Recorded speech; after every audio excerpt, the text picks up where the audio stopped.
High school inter दिए, MA किए, वो तो ज्ञान के लिए समझ में आता है, लेकिन जब हम परीक्षा में किसी में प्रतिभाग करते हैं तो वहाँ तो हमारा पूरा का पूरा उद्देश्य यही होता है कि उसमें हम सफल हों। और सफलता के लिए जब हम पढ़ते हैं तो वहाँ जो प्रतियोगी परीक्षाएं हैं उसका पाठ्यक्रम और वहाँ पे जो तैयारी का स्ट्रक्चर है वो जो एकेडमिक स्ट्रक्चर से भिन्न होता है, क्योंकि वहाँ तो लिखित परीक्षाएं होती हैं, और जब लिखित परीक्षाएं होती हैं तो थोड़े कुछ प्रश्न होते हैं जो बहुत इम्पॉर्टेंट कोटि में आते हैं।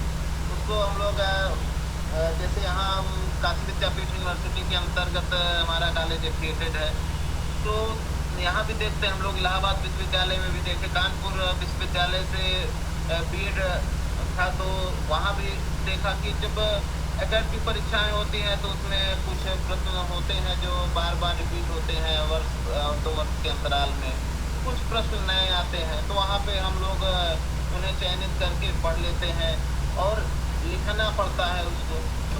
किसी उसमें हम कम ज़्यादा लिख करके भी काम चल जाता है, लेकिन जब हम प्रतियोगी परीक्षाओं में प्रतिभाग करते हैं तो वहाँ पे सबसे बड़ी समस्या ये होती है कि हमको पूरा सिलेबस पढ़ना है, क्योंकि जब एक नंबर के क्वेश्चन बनते हैं तो वहाँ पे वो पूरे सिलेबस को, पूरे पाठ्यक्रम को टच करता है। एकेडमिक में क्या होता है कि हम किरातार्जुनीयम का प्रथम सर्ग है, 46 श्लोक है, तो शुरू के 10-15 पढ़ लिए, उसी से एक फंस गया, काम हो गया।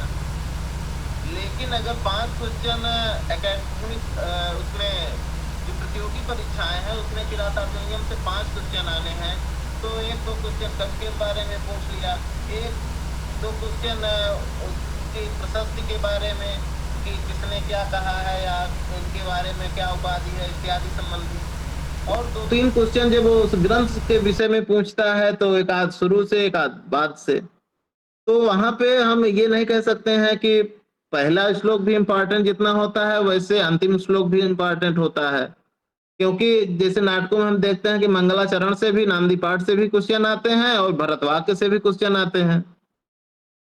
तो वहां पे सबसे बड़ी बात यह है कि हमको पाठ्यक्रम छोड़ना नहीं है, क्योंकि जब अध्ययन करते हैं हम लोग तो, और परीक्षा के समय 2 समय ध्यान देने योग्य बातें हैं कि पढ़ने वाले तो बहुत सारे लोग हैं, और हम देखते भी हैं कि किसी भी परीक्षा में शामिल होने जाते हैं और 500 पद है तो 5000 लोग दिखते हैं। इस तरह का रेशियो होता है, या उससे भी बहुत अधिक होता है, अब तो धीरे धीरे बढ़ता जा रहा है। तो हमको लगता है कि हम ज्यादा पढ़े हैं या हमसे ज्यादा पढ़ने वाले लोग हैं, हमारा होगा कि नहीं होगा, इस ऊहापोह में मन विचलित रहता है। तो पढ़ने का तो सभी लोग परीक्षा देने आए हैं तो पढ़ कर ही आते हैं, और सबका उद्देश्य भी सफल होना होता है। तो वहां पे हमारी स्ट्रेटजी ऐसी होनी चाहिए कि हम कैसे, अगर 500 पद है तो उस 500 के अंतर्गत आ सके, क्योंकि हमारा उद्देश्य जो 5000 या 50,000 फॉर्म पड़े हैं उनमें से निकल कर, उस 50,000 की संख्या से निकल करके हमारा 500 में जो चयन होने वाली संख्या में आना उद्देश्य होता है। उसमें भी कैटेगरी है तो उसके अंतर्गत आना जरूरी होता है। तो उसके लिए हमें एक ऐसे माहौल की जरूरत है या एक प्रकार से स्ट्रेटजी की जरूरत है जिससे कि हमें उस 500 वाली जो संख्या है, जो हमारी क्राइटेरिया है, उसमें हम शामिल हो सकें, अर्थात इतने लोगों को हमको पीछे छोड़ना है। उसके लिए हमें कुछ बातें, अगर हम तैयारी करने का हमारा कुछ बेहतर तरीका होगा, या ऐसा नहीं है कि जैसे मैं पढ़ता हूँ वही सबसे बेहतर तरीका है, या सबके अपने अपने तरीके होते हैं। कोई सुबह उठ करके बढ़िया पढ़ता है, उसको याद हो जाता है, कोई रात में पढ़ता है, कोई दिन में पढ़ता है। तो ऐसा नहीं है कि कोई कहे कि हम कब पढ़ते हैं, कैसे पढ़ते हैं, उससे मतलब है। सबसे जरूरी तो बात यह है कि हमें पढ़ना है, क्योंकि बहुत बार होता है कि आज ये काम है कल से पढ़ेंगे, कल वो काम है परसों से पढ़ेंगे, और ऐसा करते करते यह था कि अभी परीक्षाएं बहुत दिन हैं तब हम पढ़ेंगे, अभी परीक्षा का टाइम टेबल चल गया है या नहीं आया है तब हम पढ़ेंगे, और ऐसा करते करते समय नज़दीक आ जाता है परीक्षाएं की, और फिर हमारे पास जो हम किताब उठाते हैं देखते हैं तो लगता है कि यार तो पढ़े नहीं, अब कितना पढ़े, तो जल्दी जल्दी पढ़ने की कोशिश करते हैं कि सब सिलेबस खत्म कर दें 4 दिन में। तो पढ़ तो हम लेते हैं, लेकिन प्रश्न तो जो वहाँ पे पूछे जाते हैं उसमें सरल भी होते हैं, कुछ कठिन भी होते हैं।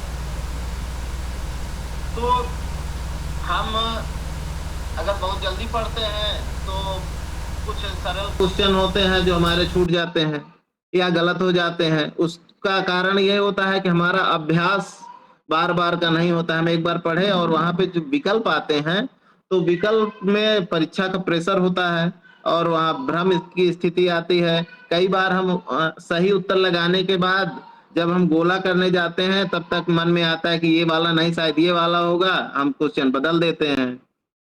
इस तरह से भी तो सबसे पहले हम लोगों को कुछ चीज़ें ध्यान में रखनी चाहिए कि पाठ्यक्रम जो हमारा है किसी भी परीक्षा का, बहुत सारे पाठ्यक्रम होते हैं, जैसे हम टीजीटी दे रहे हैं या पीजीटी दे रहे हैं, तो वो यूपी में भी देते हैं, एमपी का भी देते हैं, राजस्थान का भी देने जाते हैं, झारखंड का भी, दिल्ली का भी। तो लगभग किताबें तो मैच करती हैं, कुछ थोड़ा-थोड़ा अंतर आता है, लेकिन हर जगह प्रश्न पूछने के ढंग अलग-अलग हैं। प्रश्न पूछने के स्तर अलग-अलग हैं। जैसे अपने यहाँ ही टीजीटी में अभिज्ञान शाकुंतल में अलग प्रकार से प्रश्न पूछे जाते हैं और पीजीटी में अलग प्रकार से पूछे जाते हैं। टीजीटी में हम लोग प्रश्न देखते हैं कि किस अंक में कितने श्लोक हैं, किस के द्वारा यह कहा गया है, यह कथन किसके लिए उद्धृत है, इस प्रकार से प्रश्न पूछे जाते हैं। या एक सबसे बड़ी बात यह है कि पहले हिंदी माध्यम से प्रश्न पूछे जाते थे। जब हिंदी माध्यम से प्रश्न पूछे जाते हैं तो बहुत बार ऐसा होता है कि प्रश्न बनाने वाला उस श्लोक को किस भाव में ले रहा है, वह हम नहीं वहाँ पे स्पष्ट हो पाता है परीक्षा हॉल में और हम क्वेश्चन गलत कर देते हैं। अब सबसे जब संस्कृत में प्रश्न बनेंगे तो ज़्यादातर क्वेश्चन क्या हो रहे हैं कि किताबों से पढ़ने पर डायरेक्ट उसी से बनते हैं, तो वहाँ पे भ्रम की स्थिति नहीं रहेगी, जो भाषा का तंत्र आ जाता है, जिसके कारण से हमें कभी-कभी लगता है कि इसका क्या पूछना चाहता है ये प्रश्न। उसमें जो हम लोग मतभेद हो जाता है या कह सकते हैं भ्रम हो जाता है, वो होने की संभावना कम रहेगी, ऐसा मुझे लगता है।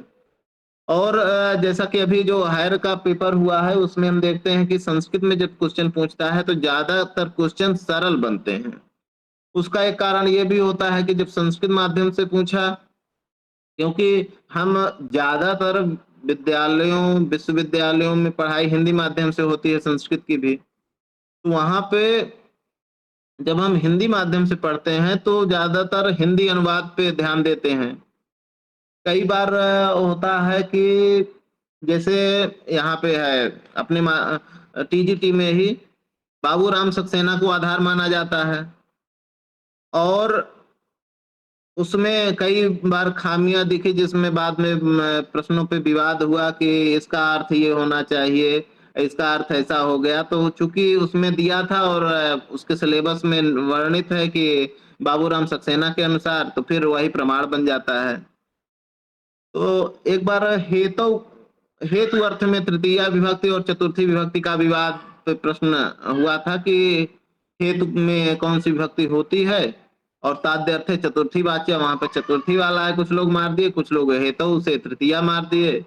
इस वजह से उसमें विवाद की स्थिति उत्पन्न होती है। तो कहने का तात्पर्य है कि हमेशा किताब से, कुछ लोग गाइड का सहारा हम लोग लेते हैं परीक्षा, तो वो सही है, लेकिन वो परीक्षा के समय आप 1 आध महीना बचा है, 15 दिन बचा है, तो आप लीजिए, लेकिन उसके पहले ज़्यादातर प्रयास करिए कि किताबों से पढ़िए, अर्थात मूल से पढ़िए।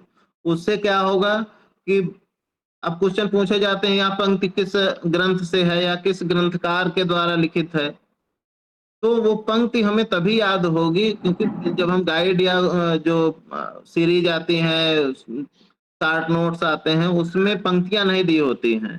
उसमें ये लेखक है, इनके माता पिता ऐसे हैं, ये विधा है, इस प्रकार से वो शॉर्ट नोट बना दिया जाता है।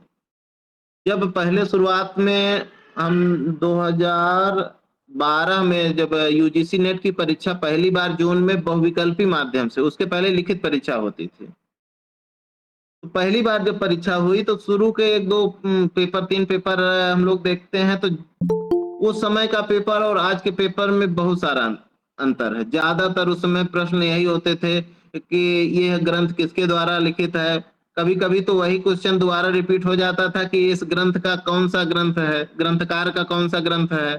तो एक ही प्रश्न 2 बार, एक बार लेखक के नाम से और एक बार ग्रंथ के नाम से उसका लेखक पूछ लिया।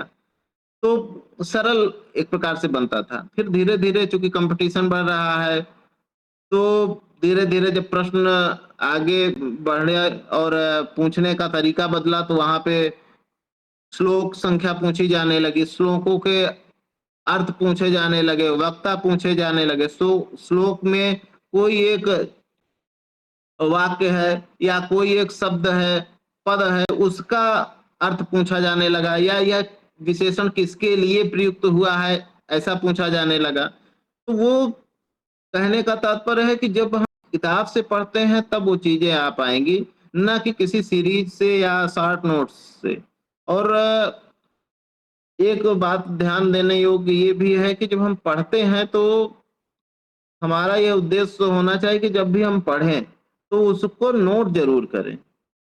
दूसरे का नोट्स हम कितना भी पढ़ लें, वो चीज़ परीक्षा में उतना स्मरण में नहीं रहती है, जब हम खुद से लिखते हैं। जब आप खुद से लिखेंगे तो वो चीज़ें ज़्यादा आपके मन मस्तिष्क पर रहेंगी। जब परीक्षा हॉल में कभी कोई प्रश्न फँसता है तो लगता है कि यार ये फला पेज के ऊपर हमने लिखा था या इस पे यहाँ पे इसको चिन्हित किया था। तो इस प्रकार से वो चीज़ें स्मरण में आती हैं और हम उस प्रश्न को सही कर पाते हैं। और जब लिखे नहीं होते हैं तो कई बार क्या होता है कि जैसे रूप हम याद करते हैं। रामा रामो रामा पढ़ लिए, पूरा याद कर लिए, याद भी है। लेकिन जब वहाँ पे 4 विकल्प बना देता है, एक में रामाद कर दिया, एक में दा में हलंत लगाया, एक में नहीं लगाया, रामम में एक एक में हलंत लगा दिया, एक में रामम में माँ पूरा लिख दिया और तब ऐसी स्थिति में हम लोग विचार में आता है कि हम पढ़े तो थे, उच्चारण तो हमारा वैसा ही हो रहा है। क्योंकि हमने लिखा तो था नहीं, उस समय जब लिखा नहीं था तो हमको वो चीज़ें हमारे मन मस्तिष्क में आई ही नहीं कि उसमें हमको हलंत लगा था या नहीं लगा था। और ऐसी स्थिति में क्या होता है कि हमारा जिस रूप को हमने इतने दिनों तक कई बार पढ़ा भी होगा, याद किया, मेहनत किया और उसके बाद भी हम उसको प्रश्न को सही नहीं कर पाए।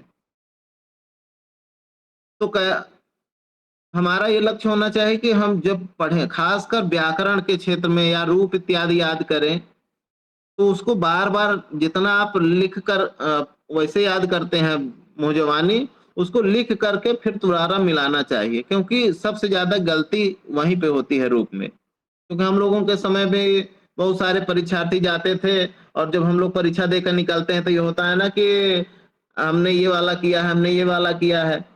तब पता चलता है कि यार हमने तो ऐसा कर दिया है, इसमें हलंत होना चाहिए, हमारा नहीं है या इसका नहीं है, किसी न किसी का गलत हो जाता है। और उस दिन गोपाल जी से जब चर्चा हो रही थी, तब यही आया कि इस बार का पेपर बहुत सरल बना था। और मोस्टली क्या होता है ज़्यादातर कि प्रश्न पत्र सरल ही बनते हैं और सरल जो प्रश्न पत्र नहीं भी बनते हैं तो उसका तो जो प्रश्न पत्र बनाने के लिए किसी को दिया जाता है, तो उसका रेशियो होता है कि 50% बिल्कुल सामान्य क्वेश्चन बनाना है। फिर 25% उससे कठिन बनाना है और 25% बिल्कुल कठिन बनाना है। अब वो प्रश्न बनाने वाले की क्षमता पर और उसके विवेक पे रहता है कि वह जो 25% क्वेश्चन बिल्कुल कठिन वाला बना रहा है, वह कितना कठिन बना रहा है। तो ज़्यादातर इधर 2016, 2018, 20 की परीक्षाओं में जो हम लोग देखते हैं कि बहुत सारे प्रश्नों पर विवाद होता है। तो बहुत कठिन प्रश्न कब बनते हैं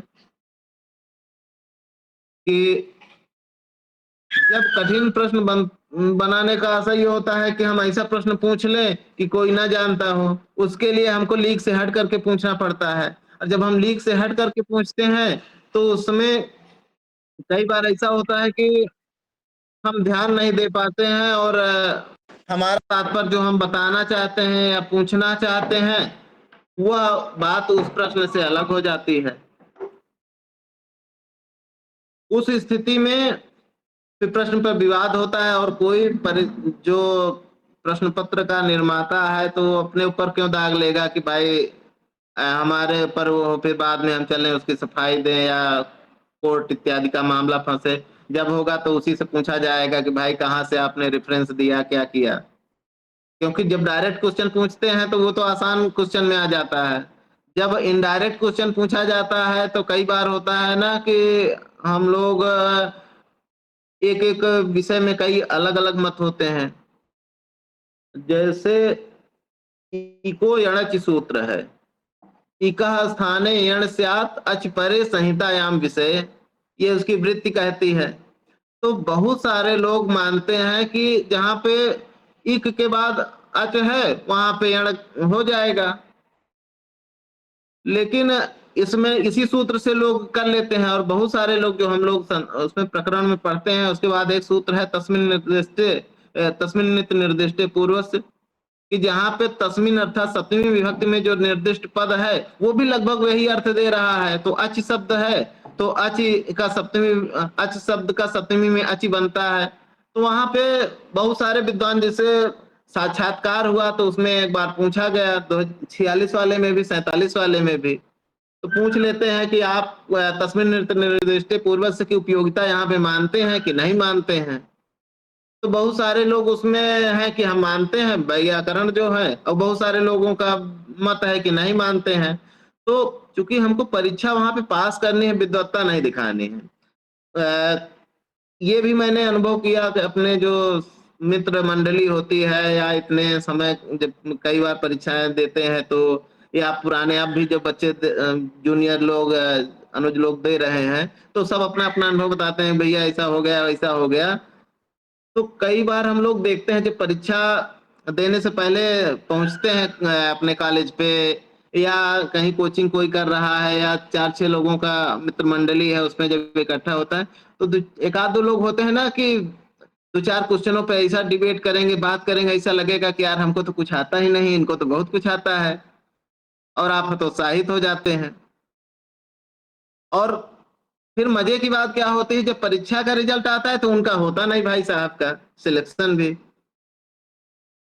तो उसका कारण क्या होता है कि जितना मैं समझता हूँ बहुत से लोगों के अलग अलग भिन्न, ऐसा ये नहीं कि ये सामान्य कोई विशेष व्यक्ति के विषय में भी हो सकता है, एक आध दो घटनाएं भी हो सकते हैं, या ज्यादातर ऐसा देखा जाता है कि इसका मूल कारण है कि उनको जिस विषय पे, जैसे किसी को व्याकरण बहुत ज्यादा आ रहा है, उस पे ज्यादा रुचि है, तो व्याकरण के विषयों पे तो बात किए, लेकिन परीक्षा सिर्फ व्याकरण की नहीं हो रही है।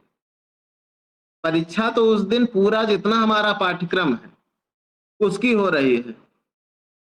तो हम अगर दूसरे क्षेत्र से अगर 4 क्वेश्चन गलत कर दिए, एक क्वेश्चन से तो आदमी अंदर बाहर हो जा रहा है पॉइंट से, तो वहां पे हम बाहर हो जाते हैं। तो हमको ये ध्यान रखना है कि परीक्षा के समय हमारा उद्देश्य परीक्षा होनी चाहिए, पाठ उसको पास करना, ना कि विद्वत्ता। कोई चीज टॉपिक है नहीं याद हो रहा,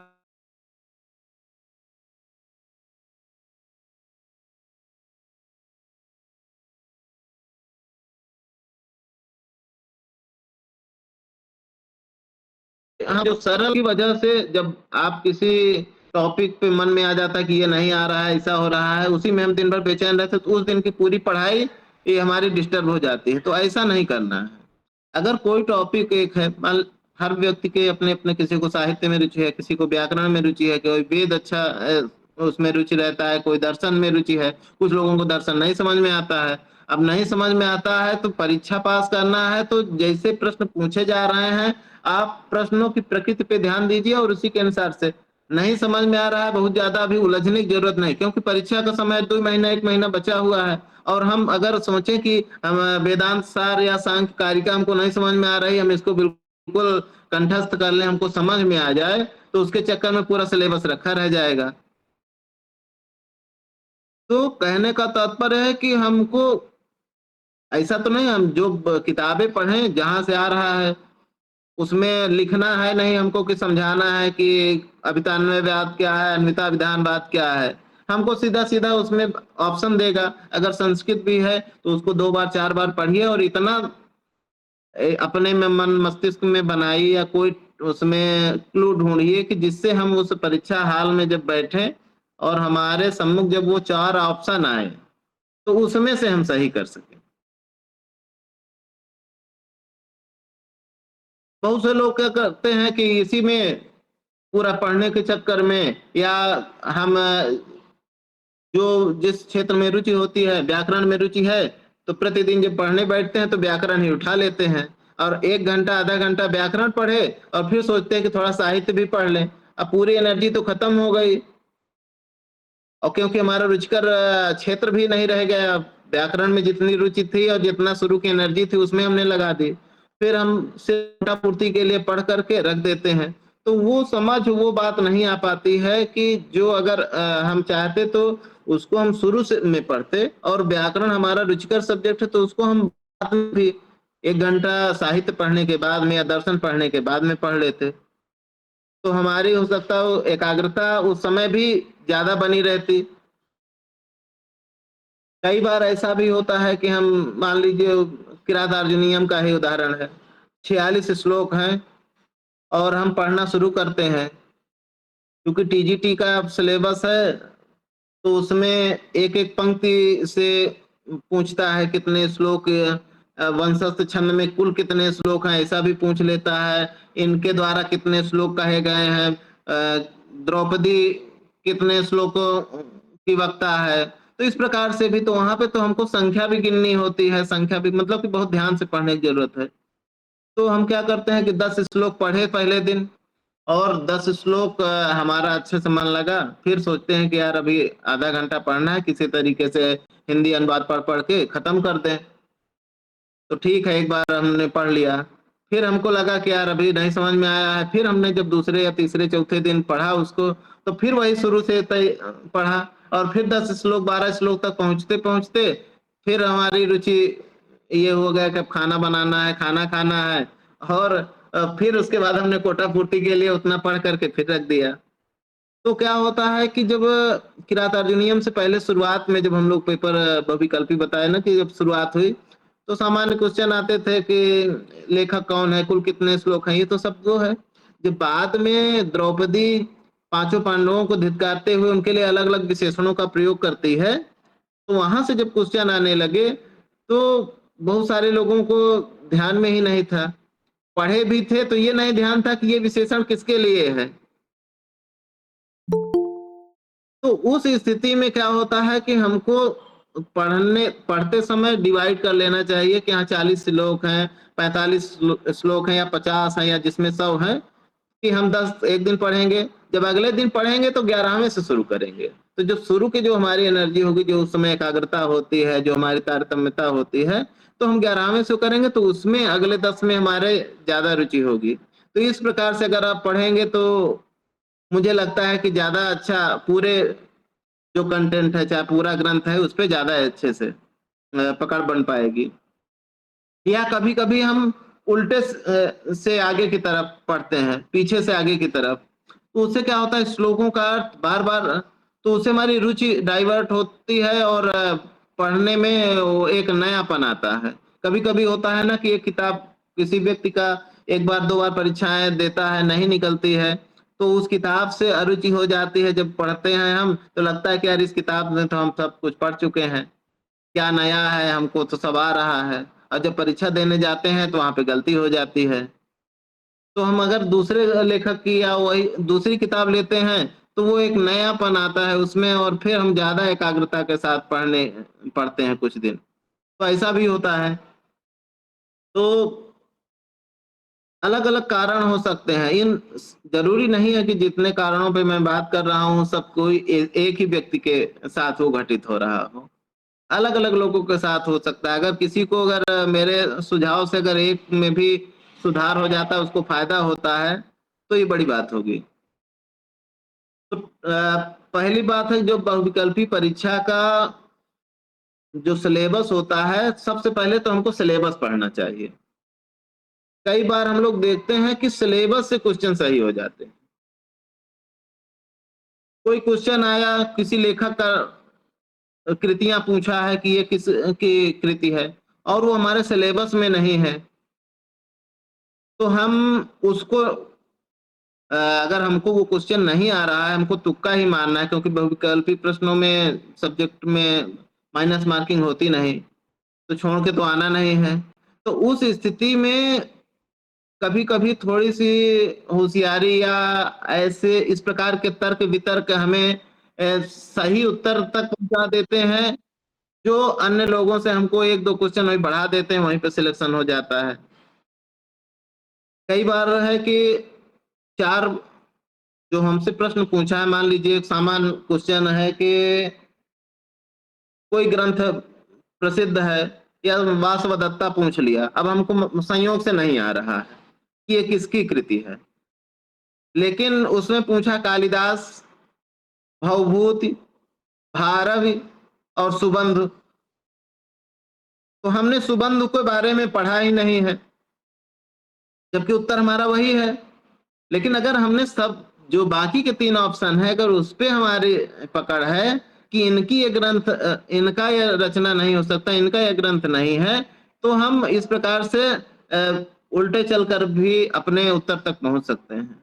तो कई बार ऐसे भी उत्तर सही होते हैं या क्वेश्चन जब पूछे जाते हैं तो एक और हम लोगों के समय जब शुरुआत में क्वेश्चन पूछे गए, जब हम लोग नेट देने गए और शुरुआत में जो 2013 में टीजीटी 2010 में हम लोग उसमें अपीयर नहीं थे, लेकिन बहुत बाद में 2010 की टीजीटी परीक्षा 13 के पहले थोड़ा-सा हुई थी, 2011 वाली। तो उसमें बहुत सारे लोग जो साथ में तैयारी कर रहे थे, उनका फॉर्म पहले से भरा था, उसमें दिए थे वो लोग परीक्षा। तो उस समय परीक्षा में जैसे आया कि कालिदास की रचना नहीं है। अब इतना उत्सुकता होती थी, इतने दिन बाद पेपर देने को मिला कि कालिदास की रचना बस देखें नहीं है कि है, ये ध्यान नहीं दिए और ऐसे करने में 2-3 क्वेश्चन गलत हो गए लोगों के। मतलब कि लास्ट पूरा क्वेश्चन हमने सही से नहीं पढ़ा। तो वहाँ पे परीक्षा हॉल में जब हम 2 घंटा देते हैं, तो बिल्कुल एकाग्रचित्त रहना है। क्योंकि वही कितना आप अच्छा पढ़ें, बहुत सारे लोग हैं, बहुत अच्छी तैयारी नहीं होती है, परीक्षा हॉल में अच्छा करते हैं और बहुत सारे लोग हैं जो परीक्षा हॉल में प्रेशर में आ जाते हैं या किसी कारणवश नहीं होते हैं और जैसे ही परीक्षा हॉल से बाहर निकलते हैं, उनको सब क्वेश्चन आ रहे होते हैं। और वहाँ पे वो उनके साथ वही दुविधा होती है कि यार बी वाला होगा कि सी वाला होगा और उसका मेन कारण है कि हम लिख कर नहीं पढ़ते हैं। इसलिए बहुत क्वेश्चन जितना अपनी मित्र मंडली या अपने समय से लोगों से मैंने देखा कि मेन कारण होता है कि ज्यादातर बच्चे क्या होते हैं, ज्यादातर प्रतिभागी होते हैं कि हम किताब उठाते हैं, नोट्स उतारते हैं और उसी को पढ़ लेते हैं। पूरी उनके जो किताब रहती है बिल्कुल कोरी, बिल्कुल साफ सुथरी रहती है, उसमें कहीं टिक फिक नहीं होता है। तो ऐसा नहीं करना है, जो आप टिक लगाते हैं, कुछ लिखते पढ़ते हैं ना उसमें, वो चीज़ें आपके मन मस्तिष्क में बनी रहती है। हमको लगता है कि हाँ, ये क्वेश्चन आ सकता है, उस पे हम इम्पोर्टेंट लिख दिए या उसको आप उसी पेज पे ऊपर लिख दीजिए। जब आप पन्ना पलटते रहेंगे, जब परीक्षा का समय नज़दीक होता है, हम विषय को अच्छी तरीके से उस समय पढ़ने का टाइम नहीं होता है। 2 दिन परीक्षा का बचा है, तो हम सिर्फ़ उसको पन्ना पलटते हैं। पन्ना पलटने का रीज़न मतलब कि हम उसको बस पन्ना पलटते जाते हैं, जो-जो हम पढ़े हैं वो हमारा रिवाइज़ होता जाता है। मतलब तेज़ी से हम पढ़ते हैं, तो उस समय बहुत ध्यान से हम नहीं पढ़ते हैं। तो वो सब चीज़ें जो हमारे पेज पे लिखी हुई हैं, जो टिक की हुई हैं, वो सब चीज़ें हमारे मन मस्तिष्क पे बनी रहती हैं और वो परीक्षा हाल में बहुत काम आती हैं। बहुत बार होता है कि हम लोग परीक्षा में जब परीक्षा के लिए तैयारी करते हैं, तो वही बताया ना कि हमारी मित्र मंडली में 1 आध 2 लोग होते हैं, तो व्याकरण पे इस सूत्र का ये अर्थ हो सकता है, इसका फलाने पे यहाँ पे ऐसा दिया गया है, इसको फलाने ऐसा मानते हैं। इतना उसका शास्त्रीय पक्ष रख देंगे, आपको लगेगा कि हमको तो कुछ आता नहीं, हम तो सिर्फ़ कथितम् च पढ़े थे या कर्तुरीप्सित तमम कर्म सीधा-सीधा हम जानते थे। तो हम क्या करते हैं, उसकी नकल करने लगते हैं। तो उसमें क्या होता है कि हम अपने जो पढ़ रहे थे जिस तरीके से उससे लीक से हट करके उसके चक्कर में पढ़ने लगते हैं। तो ऐसा नहीं करना है। बताया कि बहुत से भाई जो विद्वान हैं या बहुत सारे लोग होते हैं रेयर, लेकिन ज़्यादातर जो मोस्टली 80% लोग हैं, वो लोग सामान्य ही पढ़ाई करते हैं। और जो लोग ज़्यादा विद्वान होते हैं उनका एग्ज़ाम नहीं निकलता है। ये भी हमारा अनुभव रहा है, बहुत कम लोगों का। जैसे देखते हैं ना कि जैसे कुछ लोग होते हैं क्योंकि वो टॉपिक विशेष पे विद्वान हैं। और परीक्षा जब हम देने जाते हैं, तो वो पूरे सिलेबस पे परीक्षा होती है। इसीलिए ज़रूरी नहीं है कि जो परीक्षार्थी है वो अपने शिक्षक से उस दिन ज़्यादा तेज़ होता है। जब हम मान लीजिए पढ़ा रहे हैं, अब पढ़ा रहे हैं मान लीजिए कॉलेज में, तो हम आज संधि पढ़ाने गए। तो हम संधि पढ़ा रहे हैं, जैसे इलाहाबाद यूनिवर्सिटी जो बड़े संस्थान है वहाँ पे कई टीचर होते हैं, कोई वेद पढ़ा रहा है, कोई दर्शन पढ़ा रहा है, कोई व्याकरण पढ़ा रहा है।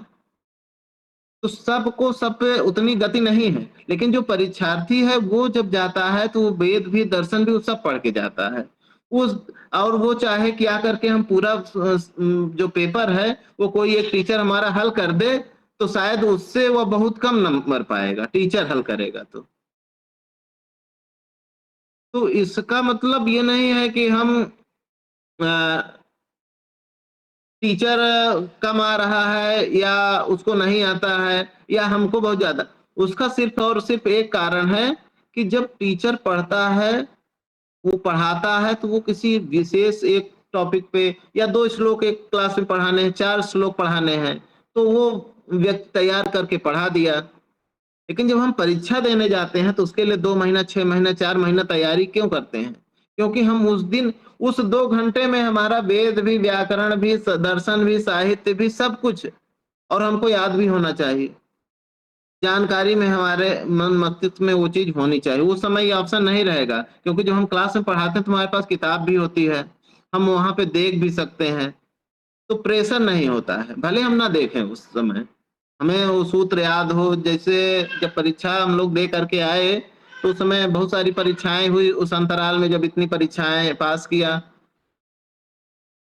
यहाँ तक कि जब हम लोग झारखंड गए, तो झारखंड में जैसे मेरी पहली रैंक थी, तो वहाँ एक ट्रेजेडी ये हुई कि जब हम लोग काउंसलिंग पहले नहीं पता था, जब काउंसलिंग कराने गए तो तब वो लिस्ट लगी रैंक वाइज़।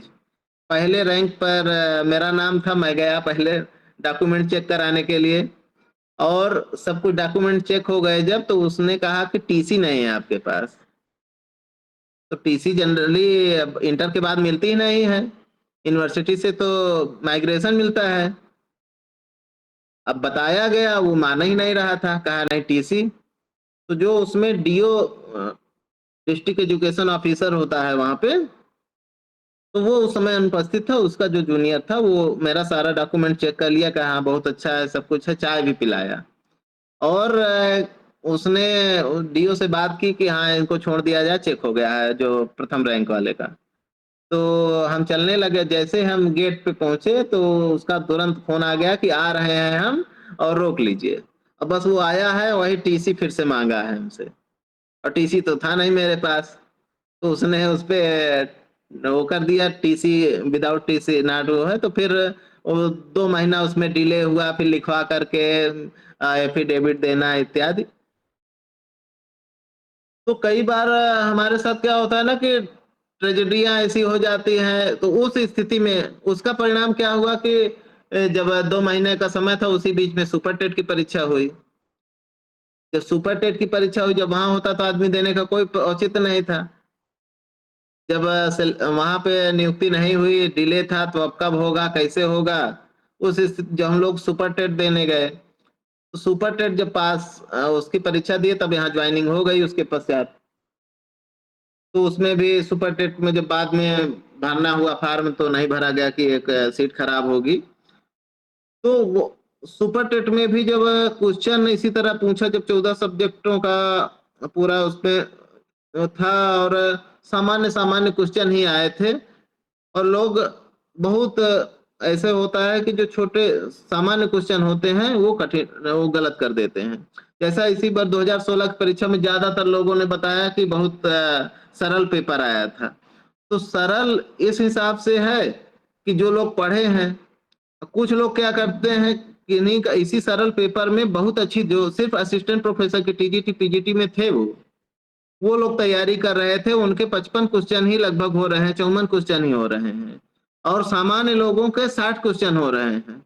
उसका सिर्फ अंतर ये है कि वो एक्सपेक्ट बहुत कर रहे थे कि हम बिल्कुल कठिन-कठिन पढ़ लेंगे ज़्यादा पूरा उसका टिप्पणी पढ़ेंगे, उसको हम लोग टीकाएँ पढ़ लेंगे काव्य शास्त्र की, अन्य-अन्य की उसमें क्या कहा गया है, इसमें नए जैसे उसकी परिभाषा है तो उसके विषय में क्या मानते हैं, कौन किस अर्थ में दोष मानता है। तो इतना पढ़ने के चक्कर में क्या हुआ, वो एक्सपेक्ट इतना ज़्यादा कर रहे थे कि सामान्य क्वेश्चन पे वो गलती हो गई या उसको दोहराए नहीं कि ये बहुत साधारण है, आएगा नहीं।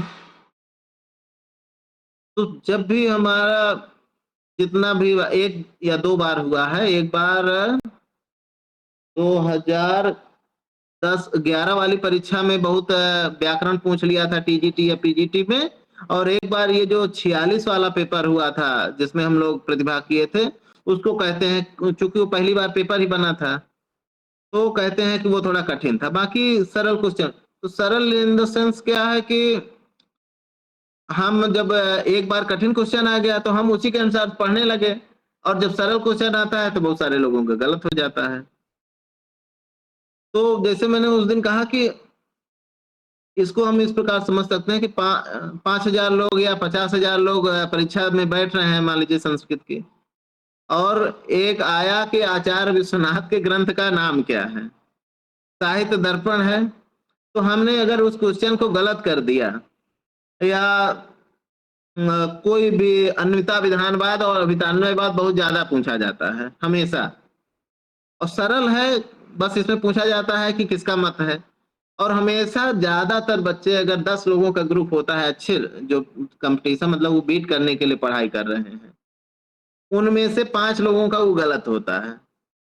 ये मेरा अनुभव है और उसका कारण ये है कि जब हम पढ़ रहे होते हैं तो अन्विता विधानवाद प्रभाकर और अभितान्वयवाद कुमारिल भट्ट पढ़ तो लेते हैं, लेकिन जब परीक्षा हाल में पहुँचते हैं, तो ये पता है कि इन्हीं दोनों में से है, लेकिन कौन-सा किसका ये अब भूल गए। अब थोड़ा भी कन्फ्यूजन हुआ तो आप अगर पहली बार टिक मारे भी हैं सही, तो उसको भी गलत करके बहुत सारे लोग होते हैं या हम ही लोग जब शुरू में 1-2 परीक्षा दिए नेट की जब 2012 जून में अपेयरिंग में परीक्षा दिया, तो उसमें नेट हुआ और 2 क्वेश्चन से जेआरएफ नहीं हुआ और उसमें ना होने का कारण सिर्फ इतना था कि 8 क्वेश्चन हम लोगों ने क्या किया मैंने जो पहले टिक किया था उसको बदल दिया। जब बदल दिया तो वो क्वेश्चन गलत हो गए और पहले जो टिक किया था वही आंसर सही था। तो वो बहुत ग्लानि होती है। तो जब भी आप जब वहाँ पे आंसर टिक करें अगर कन्फ्यूजन हो तो उसको बल्कि छोड़े रहें। उससे क्या होता है ना कि आप चारों ऑप्शन पे फिर से पुनः उतना ही मेहनत से उस पे वो करते हैं, ध्यान देते हैं। और जब एक बार आप लगा देते हैं तो जब उस पे आपको कन्फ्यूजन होगा तो आप उस ऑप्शन को छोड़ करके 3 के बारे में सोचते हैं। अगर कोई जैसे अभिधान्वय वाद है या अन्विता विधानवाद है या कोई भी अन्य क्वेश्चन है, अगर हमने लगा दिया कि प्रभाकर मिश्र या कुमारिल भट्ट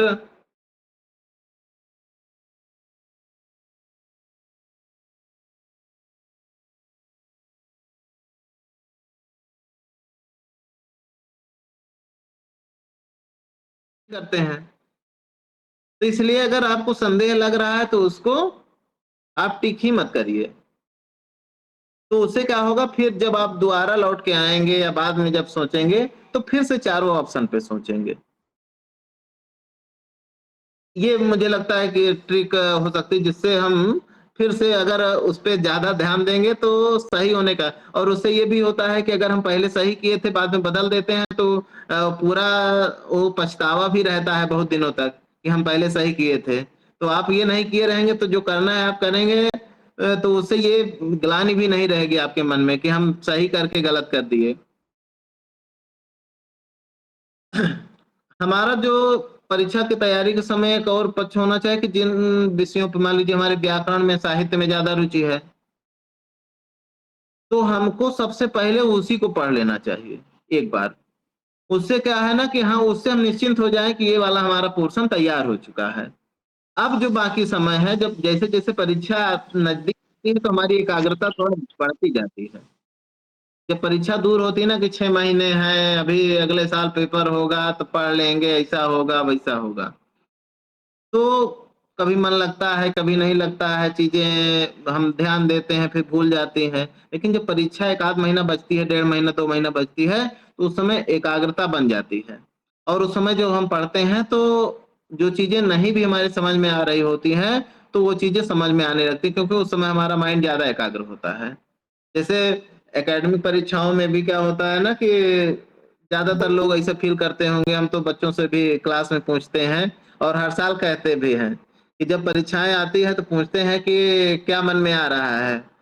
तो बताते हैं कि सर अगले साल से शुरू से ही पढ़ेंगे। हम कहें यही हम लोग भी सोचते थे कि हर क्लास में सोचते हैं कि अगले साल शुरू से पढ़ेंगे जब परीक्षाएँ आती हैं। कि अभी जून हो जाएगा, हम लोग बिल्कुल शुरुआत से पढ़ेंगे जिससे परीक्षा के समय लोड ना रहे।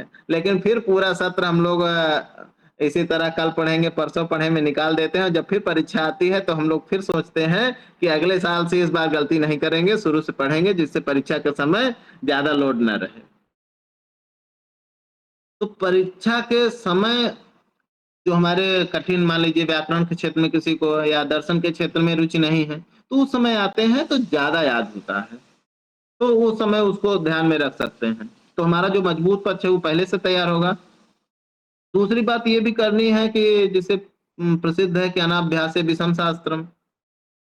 तो कोई भी परीक्षा आप तैयारी कर रहे हैं, चाहे टीजीटी हो, पीजीटी हो, उसका बीच-बीच में रिवीजन ज़रूर होना चाहिए। हमारा कितना भी आपको संधि, समास, कारक है, जितना पढ़ लीजिए आपको बिल्कुल आ रहा है और 2 महीना, 3 महीना आप उसको ना छूइए, तो फिर से उसमें कन्फ्यूजन होगा, फिर विस्मरण होने लगेगा।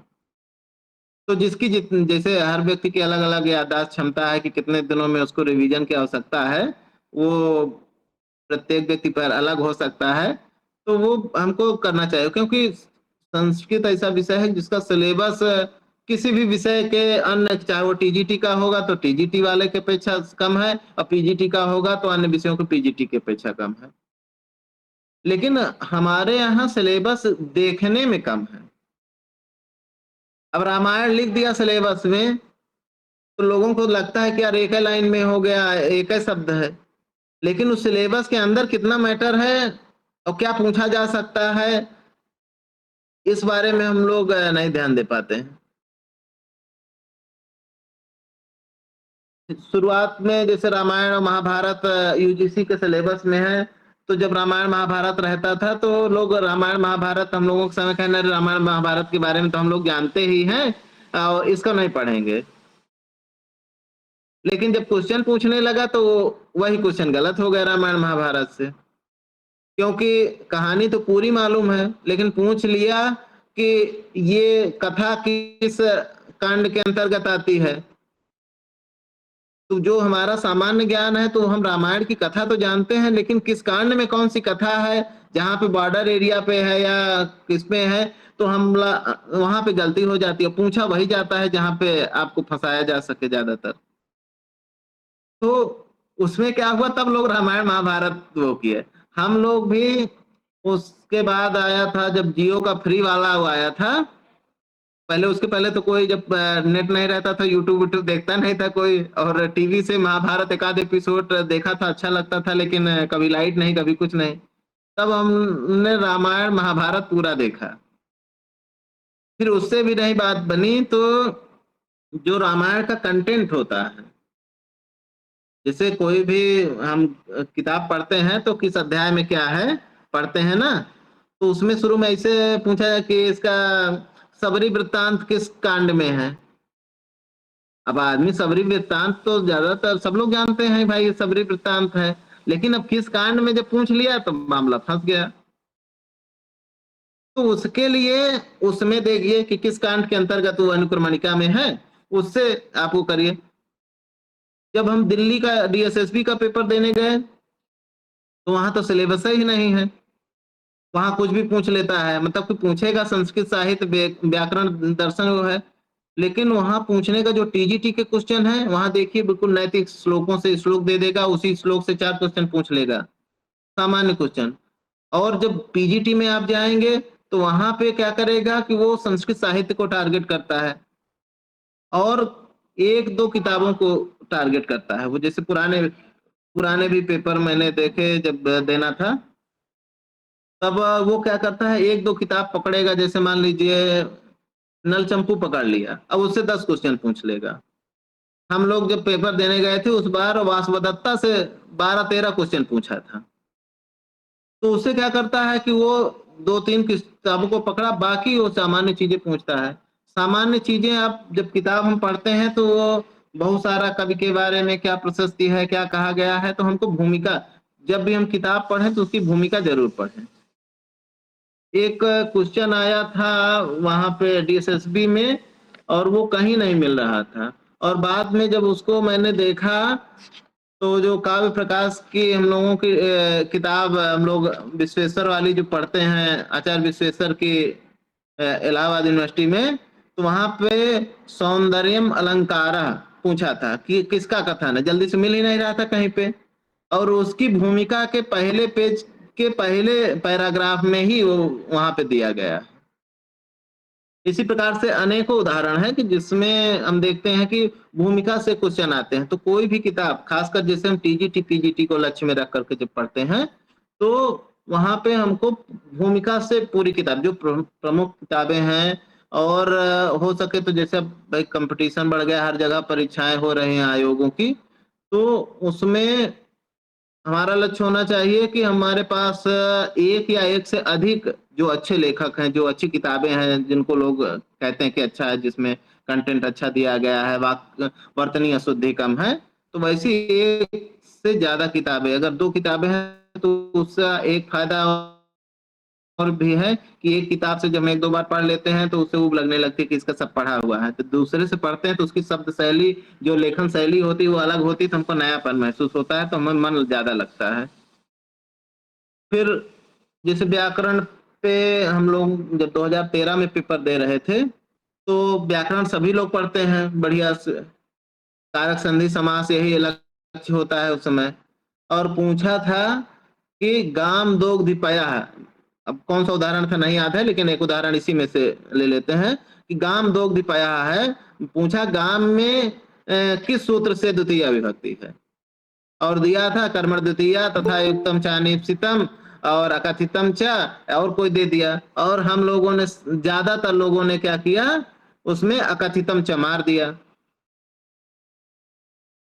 उसमें क्या किया, अकथितम च कर दिया। अब वो इसलिए हम लोग उस समय जब ज्यादातर होता है, हमारा क्वेश्चन वो सही हो गया था, लेकिन ज्यादातर 8-10 में से 8 लोगों का वो क्वेश्चन गलत था। उसका कारण ये था कि जब भी हम पढ़ते हैं कथितम च पढ़ते हैं और उसको 16 अर्थों में दुहियाज पचदंड रुद्र प्रचि ब्रूसास जीमुत मुसाम, ये जो 16 धातुएं हैं, इनको हम पढ़ लेते हैं और इनके उदाहरण देख लेते हैं और हमको लगता है कि जो इसमें विभक्ति हो रही है वो द्वितीय है, क्योंकि कारक तो सिद्ध करने के लिए आता नहीं है, संधि समास हम लोग सिद्ध करते हैं जो पाठ्यक्रम में होता है। तो वहां पे अकथितम च के अंतर्गत ये सब उदाहरण पढ़ते हैं तो हमको लगता है कि कथितम च से ही विभक्ति हो रही है, जबकि उसमें क्या है कि अपादानादि अविवक्षित अविवक्षा में कर्म संज्ञा होती है, कर्म संयम से लिखा हुआ है उसकी वृत्ति में, लेकिन चूंकि वृत्ति लिखना होता नहीं, बहुविकल्पी है, तो जनरली हम लोग पढ़ते नहीं हैं या ध्यान नहीं देते हैं और परीक्षा हाल में तो वैसे भी होता है, जब प्रश्न लगता है कि यार पढ़ा हुआ है तो उस पे आदमी तुरंत 1 सेकंड में मार करके निकल जाता है, फिर हम लोग नहीं सोचते हैं, तो ज्यादातर लोगों ने गलती की। तो जैसे कारक में यहाँ पे गलती, एक बार फिर ऐसा ही क्वेश्चन आया था, उस बार भी लोगों ने गलती की थी। क्यों? तो हमको देखना चाहिए, जैसे एनांग विकारा आया, एक परीक्षा कहाँ का या कहीं का पेपर था, इसी तरह का एक क्वेश्चन पूछा कि मान लीजिए गाम दोग दिपया में किस सूत्र से द्वितीय विभक्ति है और दूसरे में पूछ लिया कि मोहना पादेन खंजा हस्त, यहाँ पे पादेन में किस सूत्र से विभक्ति है? अब दोनों सूत्र हैं, हम लोग उदाहरण पढ़ते हैं वहां पे एनांग विकारा से और यहाँ से अकथितम च से, और वहां हम लोग अगर अकथितम वो एनांग विकारा किए तो सही है, क्योंकि वहां पे डायरेक्ट वो तृतीया विभक्ति कर रहा है, वहां पे वो करण संज्ञा नहीं करता है। तो कौन से सूत्र हमारे संज्ञा सूत्र हैं और कौन से सूत्र हमारे विभक्ति सूत्र हैं?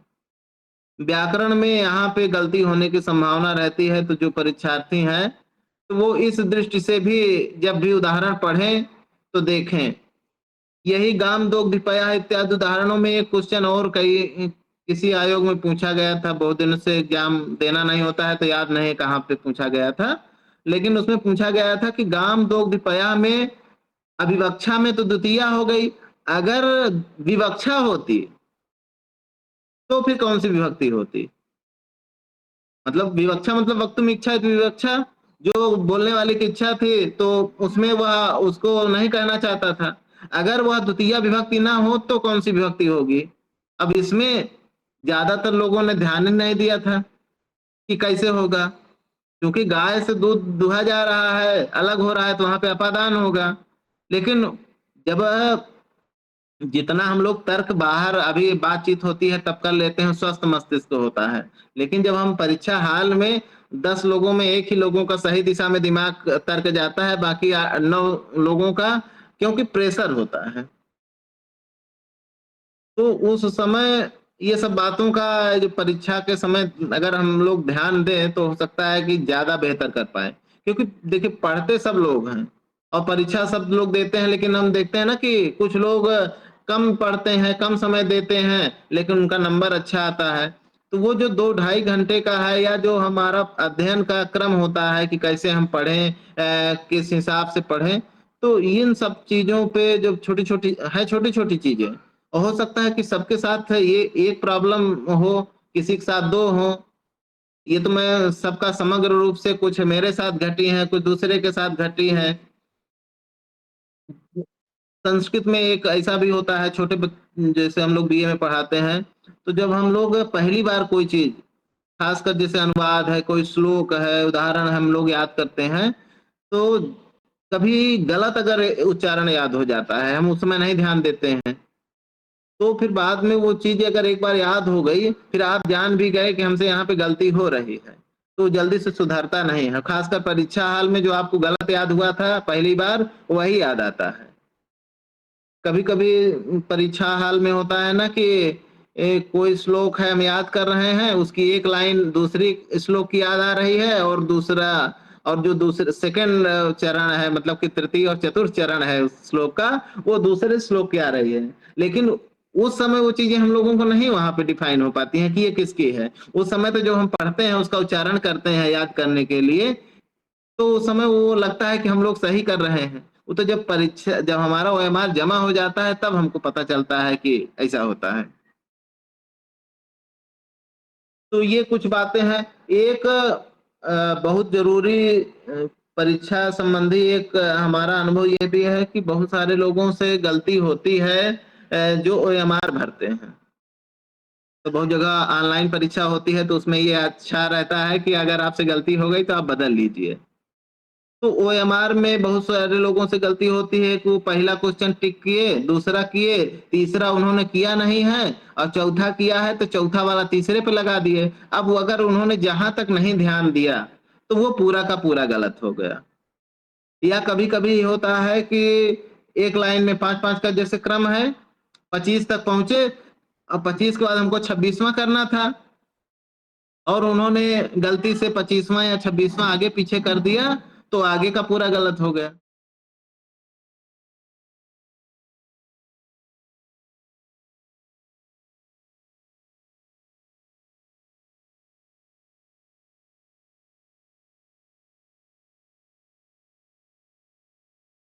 उसमें आप पेंसिल से ओएमआर में जो जो question A B C D जहां पे है उसमें हल्का हल्का टिक कर दीजिए, पेंसिल से तो आराम से मिट जाएगा अगर गलत हो जाएगा तो। और जब आप कंफर्म हो जाइए, चूंकि समय रहता है, अगर समय से आप करेंगे, समय को ध्यान में रखते हुए, क्योंकि सब्जेक्ट वाले में समय हो जाता है। जहाँ पे गणित इत्यादि रहती जैसे डीएसएसबी देना है, वहाँ पे समय नहीं रहता है इतना सब ध्यान देने का, फिर वहाँ तो आपको स्पीड बढ़ानी पड़ेगी। लेकिन यहाँ पे जैसे टीजीटी, पीजीटी में आप पेंसिल से कर दीजिए और जब आप पूरा 125 गोला या 25 का वो है कि हाँ, हमारा सही है, तो फिर उसमें आप काले से चढ़ा दीजिए। अगर गलती हो गई है तो मिट जाएगा आसानी से, व्हाइटनर नहीं लगाना पड़ेगा, एक ये हो सकता है। ये जुगाड़ जब मैं बीएड कर रहा था, तो जो वनडे एग्ज़ाम वाले बच्चे होते हैं, उनसे उन्होंने ये ट्रिक बताई तो मुझे अच्छी लगी। कि इससे क्या होगा कि जो गलतियाँ ज़्यादातर बच्चे कर देते हैं, खासकर संस्कृत वाले बच्चे जैसे होता है ना कि जीएस में और इन सब में जो अवेयरनेस वाली चीज़ें होती हैं, इनमें थोड़ा पीछे हो जाते हैं। ज़्यादातर लोग, सब नहीं होते हैं। लेकिन जो 50% होते हैं, वो कम अवेयर दिखते हैं इन सब चीज़ों में। वो अपना नीति शतक और वो पूरा पढ़ के आएँगे जितना कंटेंट है। लेकिन और हमको क्या कर सकते हैं, कैसे अगर उनका डायरेक्ट क्वेश्चन नहीं आया, तब वो लोग फिर बिल्कुल हतोत्साहित हो जाते हैं कि ये क्वेश्चन नहीं आ रहा है। तो उस स्थिति में भी जब क्वेश्चन हमें नहीं आना है, तब हमको तुक्का तो लगाना ही है। उस स्थिति में भी कुछ अगर ध्यान दिया जाए, उस पे अगर हम ठंडे दिमाग से सोचें, तो सही होने के चांसेस ज़्यादा होते हैं। कभी-कभी क्या होता है कि किसी दिन ए ऑप्शन या बी ऑप्शन, सी ऑप्शन कोई ज़्यादा सही हो रहा होता है। तो अगर हमको तुक्का लगाना है, तो हम 5-6 लगाने हैं, अगर हम किसी में ए लगाए, किसी में बी लगाए और कन्फर्म नहीं है, तो उससे अच्छा है उन सब में आप पाँचों में अगर जो ऑप्शन उस दिन ज़्यादा सही हो रहा हो, अगर वो लगाएँगे तो हो सकता है सही होने की संभावनाएँ ज़्यादा हो। दूसरा ऐसा हो सकता है कि जब क्वेश्चन हम लोग कर रहे होते हैं और 5 नंबर का और 7 नंबर का क्वेश्चन का ऑप्शन सी और सी सही हो रहा है और बी वाले उसके बीच में जो एक क्वेश्चन है 6 नंबर वाला है, वो लग रहा है कि सी सही हो सकता है। तो आपको अगर 3 ऑप्शन पे कंफर्म नहीं है, तो मेरे हिसाब से उसमें भी सी लगाना चाहिए, क्योंकि ज़्यादातर देखा जाता है कि वो फॉलो हो जाता है। ऐसा 100% नहीं है, लेकिन जब आप तुक्का मार रहे हो तो इस प्रकार से कुछ या जो कहे कि ऑप्शन अन्य ऑप्शनों पे ध्यान दें कि अन्य ऑप्शन को अगर आप डिफाइन कर सकें कि इसका इससे ये नहीं हो सकता, ये नहीं हो सकता, इसलिए ऐसा हो सकता है। जैसे उदाहरण भी दिया। एक क्वेश्चन इसी तरह आया था, हम लोग उत्तराखंड में असिस्टेंट प्रोफेसर परीक्षा देने गए थे। अपने विभाग में बहुत सारे लोग या पुराने भाई लोग सब लोग गए थे परीक्षा देने के लिए। वहाँ भी कम था, फिर बाद में जब उसका वैकेंसी हो जाती, लेकिन वहाँ वही आचार्य शास्त्री और आचार्य का मैटर एमए का फँस गया, तो उसमें बहुत दिन तक डिले रहा, तब तक यहाँ सिलेक्शन हो गया, फिर वहाँ नहीं जाना पड़ा। वहाँ एक क्वेश्चन आया था नमस्ते। नमस्ते में ते में कौन-सी विभक्ति है? अब ज़्यादातर लोग मतलब कि हमको लगता है कि जो कोचिंग पढ़ा रहे थे, बहुत सारे लोग गए थे, नाम नहीं किसी को लेना है, या जो अच्छे हम लोगों के सीनियर भी थे, जूनियर भी थे, सब लोग गए थे और ज़्यादातर लोगों के पहले दिमाग में यही आया कि भाई सात औते मार दिए, प्रथमा विभक्ति बहुवचन। लेकिन वहाँ पे चूँकि हमको नमस्ते लिखा था, तो नमः ते वो बात समझ में ही नहीं आई, और चूँकि ते का रूप हम लोग क्या करते हैं, तो हम यूयम का जो पढ़ते हैं, तो वो उसका वैकल्पिक रूप जो होता है, जो ते वाला, वो हम लोग ध्यान नहीं देते हैं और प्रयोग भी जल्दी से नहीं दिखता है। तो वहाँ पे जब था वो नमः के योग में चतुर्थी होनी थी, तो वो ते त्वम का विकल्पांत जो रूप बनता है वो था। तो कई बार क्या होता है ना कि हम क्वेश्चन को सरल जान करके भी गलती कर देते हैं। तो सरल क्वेश्चन पे गलती ना करें, और जब भी किसी किताब को हम पढ़ें, तो उसके बेसिक से, चाहे उस ग्रंथ का लेखक हो, चाहे उसके अन्य ग्रंथ ज़रूर पढ़ें। क्योंकि जब परीक्षा में पूछा जाता है, तो कई बार ऐसा हो जाता है कि मान लीजिए व्याकरण का ग्रंथ हम कोई पढ़ रहे हैं या साहित्य का ग्रंथ कोई पढ़ रहे हैं, तो हो सकता है कि उस ग्रंथकार की साहित्यिक रचना एक ही हो, अन्य व्याकरणिक या नाटक इत्यादि रचनाएँ हों। वहां पे पूछ ले कि इसकी कौन सी रचना नहीं है, तो हम एक को तो जानते हैं, बाकी को नहीं जानते हैं। तो हमको ज्यादातर कवियों की कम ही रचनाएं हैं, तो हमको चाहिए कि उसकी कम से कम अन्य क्षेत्रों की भी पूरी रचनाएं हमको मालूम रहे, तो उससे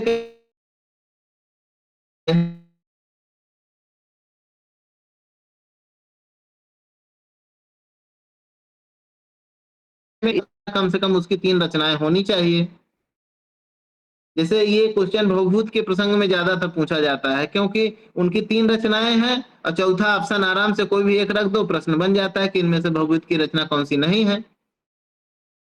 तो कम से कम जिसकी 3 रचनाएं हैं, या कभी-कभी होता है ना कि पूछा किरातार्जुनीयम है और दूसरा ऑप्शन दे दिया कि शिशुपाल वधम है, और फिर उसके बाद ऑप्शन बना दिए वो दोनों है मान लो किसी ग्रंथकार के या कालिदास के प्रसंग में, और तीसरे में दोनों सही है दोनों नहीं सही है, इस प्रकार से क्वेश्चन बना देता है।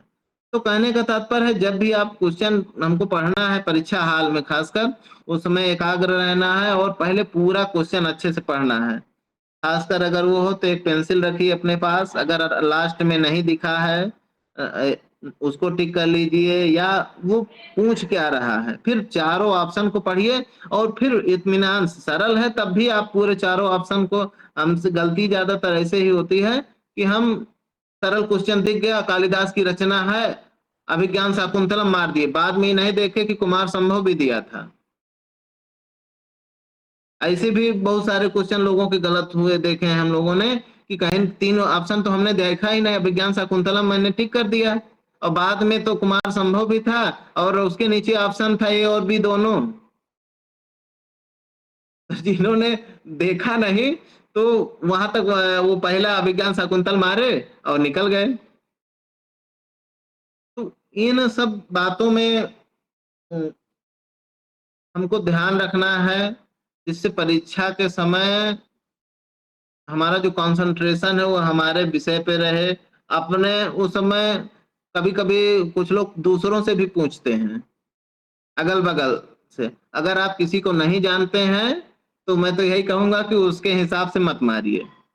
और अगर आप अपरिहार्य कारणों से अगर सुविधा है, बोल सकते हैं, ज़्यादा टाइट नहीं व्यवस्था है, तो पहले आप एक सरल क्वेश्चन एक मीडियम स्तर का पूछ करके उसको चेक कर लीजिए थोड़ा-सा, तब उस पे आप विश्वास करिए। पता लगा कि जो आपको नहीं आ रहा है क्वेश्चन, आपको 98 क्वेश्चन आ रहे थे और आपको 2 क्वेश्चन नहीं आ रहे थे, 2 आपने उससे पूछ लिए और पता चला उसको 40 कुल आ रहे थे।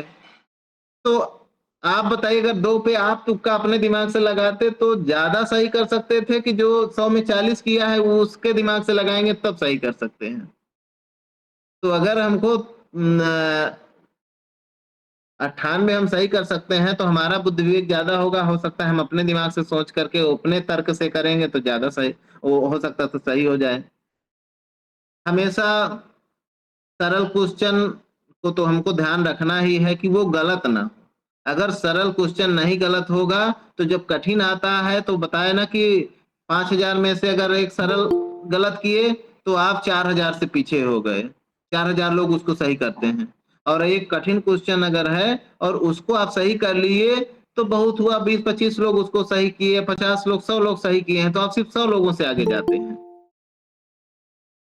तो हमेशा हमारा लक्ष्य ये होना चाहिए कि हम, ऐसा नहीं है कि हमको कठिन पे नहीं ध्यान देना है, लेकिन सरल ना छूटे, सरल को कवर करते हुए तब कठिन की तरफ जाना है। बहुत ऐसा नहीं करना है कि हमको सिर्फ एक क्षेत्र में मन लग रहा है तो दूसरे क्षेत्र में हम ध्यान ही नहीं दे रहे हैं। जहाँ से ज़्यादा क्वेश्चन आते हैं वहाँ पे ध्यान देना है। कभी-कभी ऐसा होता है, जो मैंने शुरू में बात की थी, कि पाठ्यक्रम आपको पूरा पता होना चाहिए आपका। हर जगह का पाठ्यक्रम जब भी हम परीक्षा देते हैं तो वहाँ का पाठ्यक्रम, और अब तो सभी जगहों पे वो भी मिल जाता है, उसका जिस पुराने पेपर है तो वहाँ पे किस प्रकृति से और कितने कठिनाई या सरल या कठिन क्वेश्चन पूछे जा रहे हैं, उसके अनुसार आप उसके आसपास पढ़ने का प्रयास कीजिए। उससे क्या होगा कि आप उस परीक्षा को, जरूरी नहीं है कि जिस अभिज्ञान शाकुंतल से या किरातार्जुनीयम से या संधि से जिस